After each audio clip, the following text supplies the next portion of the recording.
La corona de espinas. Una historia de Warhammer 40.000. Durante largos años, los ángeles resplandecientes han protegido a la humanidad en nombre del emperador, pero ya no resplandecen. Su pureza y celo se han vuelto contra sí mismos. Ahora son los ángeles penitentes, se rigen por la corona de espinas.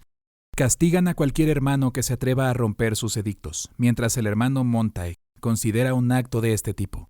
Se pregunta cómo de grave podría ser el castigo. «Lo haré hoy», prometió Montag al pesado tomo en sus manos. «No voy a lanzar a otro neófito a las espinas». El libro prohibido había sido un ancla para él, a lo largo de esta década sumida en la ignorancia, una reliquia tangible de las glorias del pasado. Pasó los dedos por el texto dorado, maravillado por la elegancia de las letras cursivas y quebradizas que otras manos habían forjado. Las manos de un marín espacial como él. Nunca había poseído el talento para esas cosas, sin embargo, muchos entre su capítulo fueron finos artesanos. Fue un regalo de su progenitor, el divino Sanguinius, transmitido durante milenios, iluminando el camino de sus descendientes. Un regalo que el neófito Felion hubiera ejemplificado en tiempos más cuerdos. «Esos honores daban belleza a nuestro linaje», reflexionó Montag, mientras que otros capítulos lucharon por la gloria, la fe o la pura alegría de la masacre. Su propia nobleza había sido un credo. Y solo entre los vástagos de Sanguinius, sus hermanos de batalla, habían sido totalmente libres de la locura que rondaba la línea de sangre del ángel. Ningún marín espacial con el azul y el oro jamás había sucumbido a la rabia negra. «Pero eso fue cuando todavía eran los ángeles resplandecientes», admitió Montag, volviendo su tesoro a su escondite. «Ahora, por los muchos de nosotros que habían caído, teníamos nuestra propia campaña de la muerte. Tal vez en un siglo no tendremos nada más. ¿Y luego qué? Una ruina ignominiosa que se nos consignará una nota a pie de página en el sórdido rollo de honor del imperio». Echó un vistazo a través de los segmentos cuidadosamente dispuestos de la servoarmadura, con el ceño fruncido ante las negras placas veteadas de marrón. «Ni siquiera moriremos llevando nuestros verdaderos colores». Con reverencia, volvió a colocar la losa suelta, sellando debajo de ella el tomo, en su precaria cámara. Fue un trabajo de menor importancia, pero era el único libro que Montag había sido capaz de salvar durante la Gran Purga, y eso hacía que no tuviera precio. Tal vez en alguna época futura sería reintegrado al Librarium, después, claro, de que el propio Librarium fuera restaurado y la fortaleza monasterio de Cambolis desechara la corona de espinas. Pero no viviría para ver nada de eso. Montag lo sabía. Las antorchas parpadearon a lo largo de la trayectoria de Montag. Su luz apenas servía para burlarse de las sombras mientras descendía hacia los pasillos del desacato, vagando a través de un lecho de tapices en descomposición y de estatuas pulverizadas.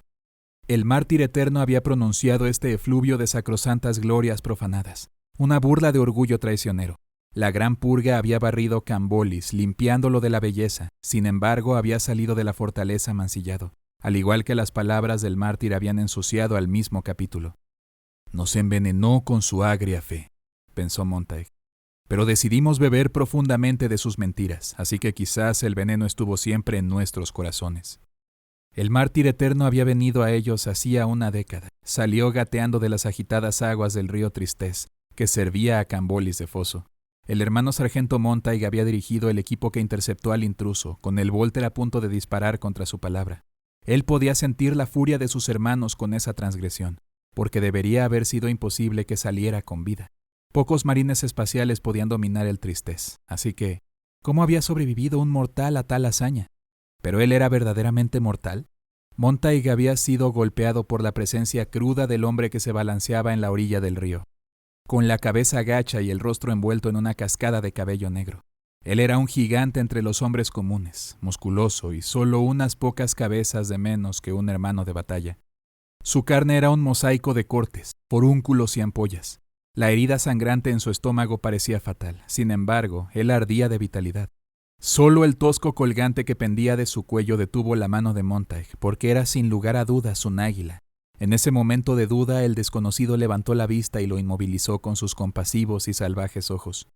«¿Todavía estoy soñando?», se preguntó.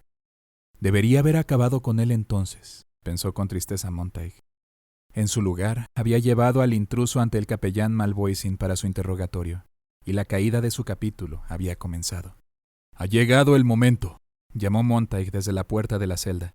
Felion apestaba a sudor rancio y vergüenza fresca. Como a todos los neófitos le estaba prohibido limpiar su cuerpo hasta que él hubiera ganado el caparazón negro. Y al igual que muchos de los que se esforzaron bajo los edictos del mártir eterno, había sido suficiente. Pero mientras que la mayoría era víctima de una falta de menor importancia, el pecado de Felion fue catastrófico. De manera absurda, no había ninguna diferencia para los pecadores grandes o pequeños. Daba igual. Todos eran citados ante la corona de espinas, el cónclave de los capellanes que hoy presidía el capítulo. Invariablemente se les ofrecía la misma elección. «Toma el camino de las cadenas», le insistió Montague. «¿Y condenarme a ser un anchorite hasta que caiga? Todavía estaría sirviendo a tu capítulo». «Entonces dígame, sargento, ¿qué camino tomaría usted?», lo desafió Felion. Para eso Montague no tenía respuesta. «Debí haberme quedado con Athanasius», pensó con tristeza. «Hubiera sido mejor morir con mi capítulo que vivir para verlo marchitar y devorarse a sí mismo». Pero Montague no lo había visto entonces, porque él también había sido cegado por el fervor del capellán Malvoisin. Como el resto, al igual que Malvoisin, habían sido cegados a su vez por el mártir. El capellán había conversado con el extranjero durante 19 días antes de proclamarlo un profeta del dios emperador que traía nuevos y terribles conocimientos sobre el credo imperial. Esas verdades eran oscuras, de hecho. Reveló que la humanidad se había corrompido más allá de la redención, que sus mayores representantes y los adeptus astartes eran los más viles de todos los pecadores. ¿Por qué si no habían vacilado y se habían fragmentado en la guerra contra el architraidor Horus?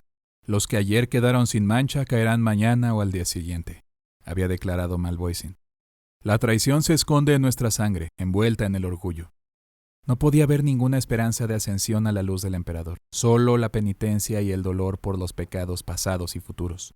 La guerra ya se ha perdido y la única victoria estaba luchando en el conocimiento de una derrota segura.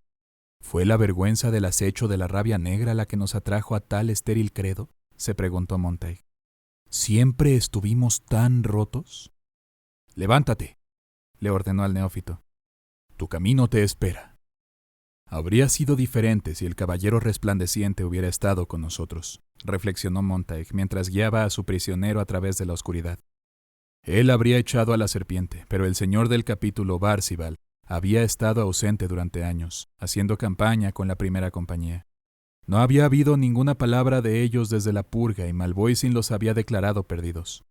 Montague nunca lo creyó. El caballero resplandeciente regresaría algún día para recuperar y redimir a su capítulo. «Pero yo seré indigno de verlo». En la ausencia del señor del capítulo, solo el bibliotecario jefe Athanasius y sus hermanos habían desdeñado el testamento del mártir. Inevitablemente fueron denunciados como herejes y Montague había asaltado el librarium junto a sus hermanos, impulsados por un odio que nunca había sentido antes, ni siquiera en la batalla contra los senos. ¿Era esa la primera agitación de la rabia negra?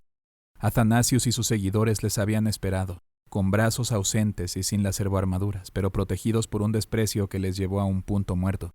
Los atacantes esperaban el frígido sabor eléctrico que presagiaba un asalto psíquico, pero cuando Athanasius habló, fue únicamente con palabras.